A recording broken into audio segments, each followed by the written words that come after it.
ఇందిరమ్మ ఇళ్లకు సంబంధించి తాజా సమాచారం అండి. ఏదైతే తెలంగాణ రాష్ట్ర ప్రభుత్వం స్థలం ఉండి ఇల్లు నిర్మించుకునే వారికి 5 లక్షల రూపాయల ఆర్థిక సహాయం చేస్తామని ఎన్నికల్లో హామీ ఇవ్వడం జరిగింది. ఈ మేరకు అధికారంలోకి వచ్చిన కాంగ్రెస్ పార్టీ తొలి ఏడాది ఇందిరమ్మ ఇళ్ల కోసం 7,700 కోట్ల రూపాయల బడ్జెట్ ని కేటాయించడం కూడా జరిగింది. ఈ మేరకు ఒక్కో నియోజకవర్గానికి ఏడాదికి 3,500 ఇల్లు నిర్మిస్తామని చెప్పడం కూడా జరిగింది.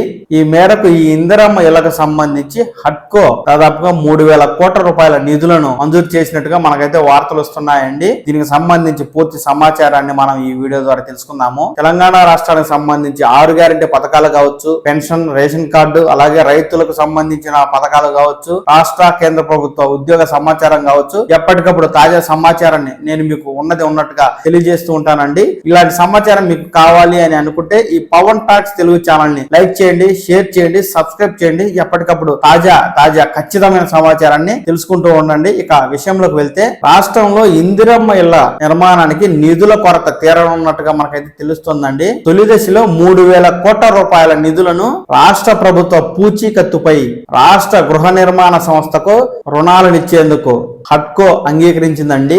ఫిబ్రవరి చివరి వారంలో ఈ ఇందిరమ్మ ఇల్లు పథకాన్ని అయితే భద్రాచలంలో సీఎం రేవంత్ రెడ్డి గారు హట్టహాసంగా ప్రారంభించడం జరిగింది. ఆ పైన ఎన్నికల కోడ్ రావడంతో ఈ పథకం అనేది నిలిచిపోయిందండి. ఎన్నికల తదనంతరం ఈ పథకం అనేది కొనసాగుతుంది.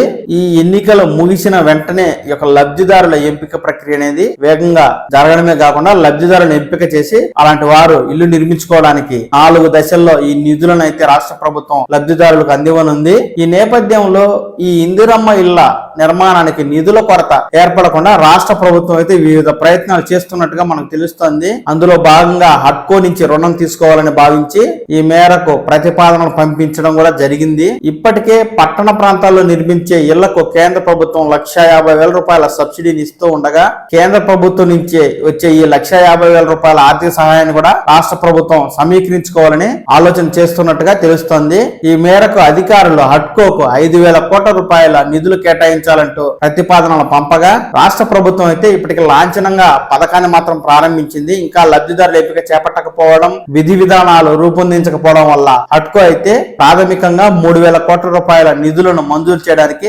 అంగీకరించడం అనేది జరిగింది. ఈ మేరకు ఎన్నికలు ముగిసిన వెంటనే తొలి దశలో 850 కోట్ల రూపాయల నిధులు విడుదల చేయడానికి కూడా అంగీకరించడం అనేది జరిగింది. ఏది ఏమైనా మే 13వ తేదీన ఎన్నికల నిర్వహణ, అలాగే జూన్ 4వ తేదీన ఎన్నికల కౌంటింగ్ పూర్తయిన వెంటనే రాష్ట్ర ప్రభుత్వం అయితే ఈ నిధులను సేకరించుకుని ఇందిరమ్మ లబ్ధిదారులను వేగంగా ఎంపిక చేసి ఆ పైన స్థలం ఉన్న వారికి ఇల్లు నిర్మించుకోవడానికి 4 విడతల్లో, అంటే ఎవరైతే లబ్ధిదారులుగా ఎంపిక చేయబడతారో అలాంటి వారు ముందుగా బేస్మెంట్ వేసుకుంటే 1,00,000 రూపాయలను వారి ఆధార్ నెంబర్ ద్వారా వారి యొక్క అకౌంట్ కి నేరుగా బదిలీ చేస్తుందండి. మధ్యలో ఎటువంటి మధ్యవర్తులు ఉండరు. అలాగే గోడలు నిర్మించుకున్న తర్వాత మరో 1,00,000 రూపాయలని రాష్ట్ర ప్రభుత్వం లబ్ధిదారుడి ఖాతాకు జమ చేస్తుందండి. అలాగే లబ్ధిదారుడు స్లాబ్ వేసుకున్న తర్వాత 2 లక్షల రూపాయలని 3వ విడతగా లబ్ధిదారుడి ఖాతాకి జమ చేస్తుంది. అలాగే ఇంటి నిర్మాణం పూర్తి చేసుకున్న తర్వాత మరో 1,00,000 రూపాయలని రాష్ట్ర ప్రభుత్వం అయితే లబ్ధిదారుడికి అందిస్తుంది. ఈ విధంగా 4 విడతల్లో 5 లక్షల రూపాయల నిధులను అయితే రాష్ట్ర ప్రభుత్వం ఇందిరమ్మ లబ్ధిదారులకు ఇవ్వనుంది.